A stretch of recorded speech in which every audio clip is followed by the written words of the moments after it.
Hey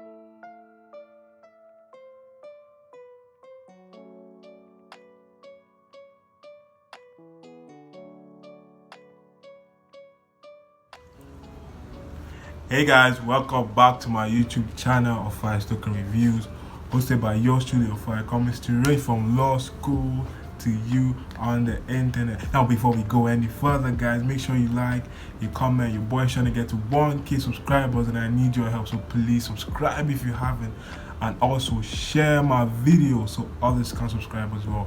I would really appreciate that.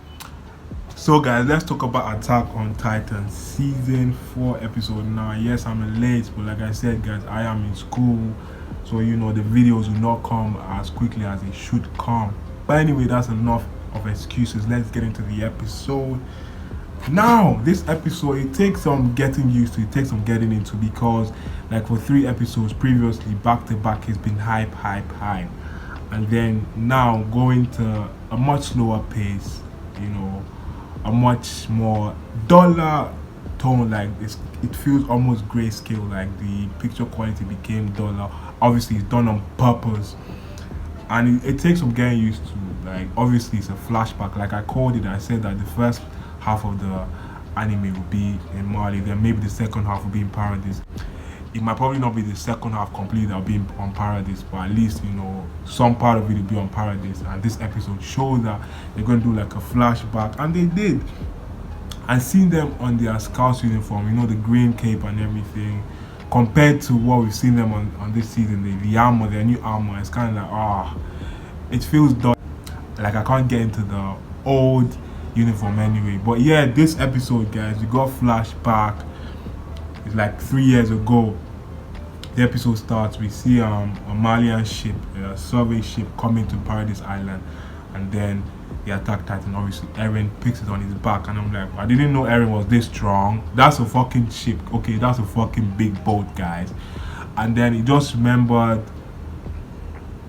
and I just remembered that I think in one episode they said that when the survey ships went to Paradise Island, they never came back. Like not one single one of them came back. And then you see that, you know, Hanji, it was so nice to see Hanji and Levi at the docks talking to the Malians on the ship and saying that, yo, like, what's up, you know. I can't remember the words we were using, but basically they were having a conversation, and the Malians were definitely not buying it. And then, you know, they showed some Malian soldier, Nicola, and said, no, shoot them, I don't care, just kill these fuckers, man. But, you know, 2 Malians came in and saved the day. Pow, pow! To the dome, they shot the commander to the head, man, to the dome, you know, big hole in his head. And that's when we see Yelena, you know, obviously taking back to the previous episode, we see Yelena, you know, she low-key kind of looked like Armin in the, when she was wearing the helmet and the fake beard. We all thought it was Armin, right? And then we see Onyakopan. It's nice to see a black guy, you know. It's nice to see someone that looks like you know what I mean. It's nice to see some representation finally in AOT. It's never too late, you know. It's not too late. I ain't complaining. And then obviously Yelena and Yakupon, they are more willing to talk to Hanji and Levi and people on Paradise Island to exchange, you know, just basically update them like, yo, let's catch you guys up, like you guys have been missing a lot. So I liked it, you know. It's just nice to see that Yelena and Yankopon, they were willing to talk, you know, just basically helping out those on Paradise Island, you know, the crew, the scouts, and just everybody. You know, you see some politics here and there, like deciding on what to do with these people once they find out, yo, ZEKE is actually the one that sent them. ZEKE has a plan, you know, and then just obviously ZEKE, man, like what ZEKE did to them, ZEKE devastated their round. Just contemplating whether they should work with ZEKE or not. It was really nice to see, like seeing the decision making process, like what they had to do, and just see how the different characters took on, like seeing people from the outside world, you know, because these people came to update them. They brought in technology, they brought in, you know, food and every other thing. And just seeing the sheer bewilderment on their faces. Someone like Hanji, like that scene was so crazy. Like you see like Hanji looking into something, and it was a fucking barrel of a gun, like, and obviously the bullets were out. But imagine she was fidgety, like boom, her second eye would have been gone, and she would have been dead because the bullet would go through. Like, it's so crazy. They didn't really have any sophisticated guns on Paradise. They didn't even have guns at all. I can't remember. Just seeing everything unfold and seeing Eren, Mikasa, and Armin. And let's talk about Mikasa though. Mikasa in the skirt. Mikasa in the skirt. I'm digging it. I'm digging it. I'm not gonna lie. I'm digging Mikasa in the skirt, guys. Mikasa is the waifu, and Mikasa is still best girl. And then kind of see the other trio, Connie, Jean, and Sasha, R.I.P. And just see how Sasha is, man. Like, she's gone, but not too gone, she's dead, but she's not gone away from the show. It's like, you don't know how to feel. And just seeing how Sasha adapted to Nicolo, the chef. And let's be honest, guys, I've been seeing on Twitter, Nicolo and freaking Gordon Ramsay, they do have a look alike.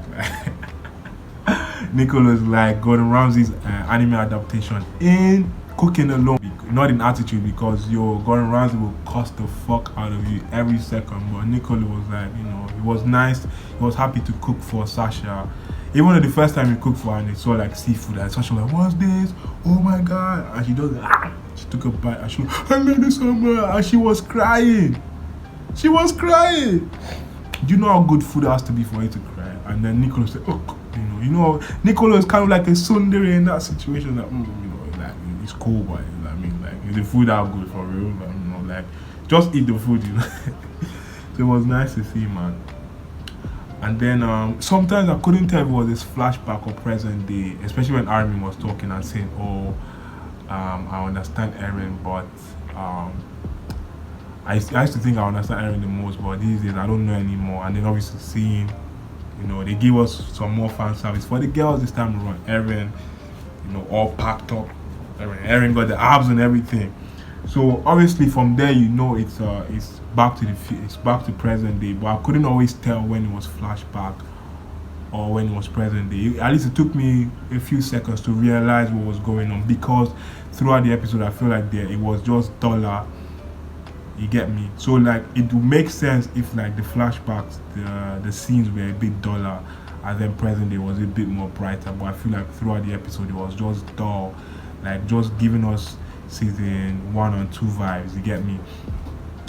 I don't really want to stay too long, guys, so I just want to talk about something else. Finally, when Sasha asked Onyankopon the ultimate question, why are you a nigga? Why are you a nigga? Why are you black? Why are you black? And Onyankopon was like, do you really want to know that? And then he said, because someone thought it would be interesting to mix people up, to have different types of people, and then telling them that there was a God. You're like, wow. So showing that there, people in Marley and beyond are religious and whatnot. I wouldn't really say Yenela and Onyankopon and others actually betrayed Marley, because they said that they are not actually Malians. Marley conquered their countries or their towns or whatever and took it over. So what did they expect, like, for them to be loyal? Bruh, come on now. When they had an opportunity to get rid of them, they got rid of them. They call them the devils of paradise and whatnot. But the question is, if Marley had attacked 3 years ago, let's say there was no war, Marley had come to attack, would they call them devils? Would they really call them devils? Because they didn't even have any power to defend themselves. Yeah, Eren was going to do what he had to do regardless, but how much would have happened that they would have wiped them out completely? And then just seeing in the flashbacks, like, them trying to figure out a better way for them to survive, and Eren just being so laser focused, like Eren having tunnel vision, like it doesn't change anything. Like, these people think we are monsters, like there's no reasoning with them, and it's true, we are kind of monsters. So like, what's the point in trying to reason with them? Other people trying to be more peaceful, but really and truly I side with Eren. Like, there was really nothing they could do about it. Like, they were going to kill them. There's no way of resolving this thing diplomatically. Because if you remember, Yelena said that the reason why Marley had not attacked them yet is because, number one, the Titans that they sent from fucking Marley to Paradise Island is what's protecting Paradise from Marley. And then obviously Marley went into a war, and you know that's how the first episode started. The final battle to end the 4-year war with Marley and the other nations. So yeah, the Titans were a double-edged sword, but now the Scouts have killed all the Titans except the warrior Titans. Like every other Titan, every pure Titan is dead. So yeah, it was really nice seeing this episode. It's like a calm down from a high. You know, you were used to high for 3 or 4 episodes straight. You know, and then now just see perspective, being taken aback, like just walking back and telling us the fuller story and stuff like that. So I really like seeing that. Also, I love seeing Levi and Zeke together, man. Just the tension, the sweet tension in the air. You know that Levi hates Zeke's guts, but he just has to play ball, you know, just for the greater good and stuff. And he knows that one day he might get his revenge. He just might, but I don't think Zeke will let him kill him. Zeke is going to die anyway, regardless. You get me? So just seeing the plan in motion, like just seeing the beginning of the plan in motion, and then the Yelena and Nyakupon and others updating the Paradise Islanders on technology of the time and whatnot, and then seeing Nicolo, Connie, Jean and others at Sasha's funeral, and then Nicolo asking her, how did you guys let Sasha die? And really and truly, they just let their guard down, because who wouldn't? It was human error. Who wouldn't? Like, you're already up in the air. Who would have thought that anybody would come on the plane? It was an assured victory. It was so unexpected. And Sasha noticed that, oh, she heard a noise, so she looked back.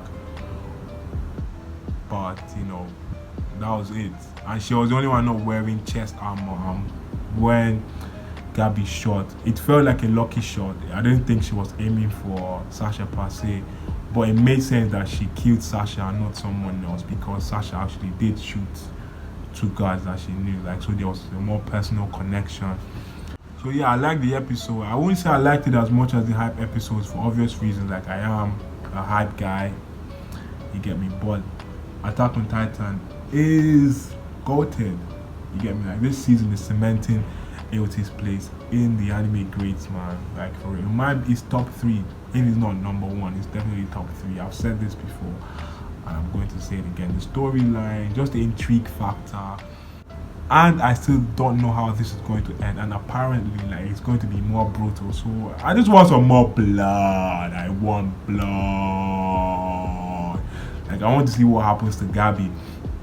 Just seeing her in jail and then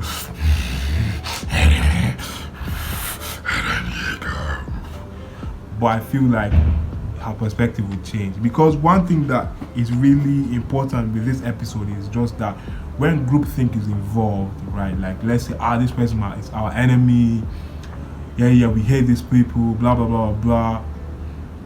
You know, you can easily get swept away. You can be brainwashed. But when you now get down to individuals, when you get close to people, I think Trevor Noah says this thing: racism doesn't do well in close contact. So when you get to know people on an individual basis, the biases you have might, not always, but might start to go away. You start to see the person as human and not just, you know, Malian, LDN, black, white, whatever. Yeah, that is still a factor, but that's not all that you see anymore. Whereas in group thing, you just see, this person is Malian, this person is LDN, therefore they're bad, therefore they're good. Simple.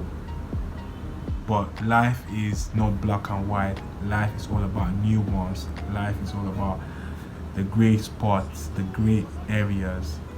The world is colorful. It's not black and white, guys. So yeah, guys, I'm gonna go now. I can't wait for episode 10. I'll be watching, obviously, as usual. Let me know how I felt about the episode, guys. Comment below. Peace out.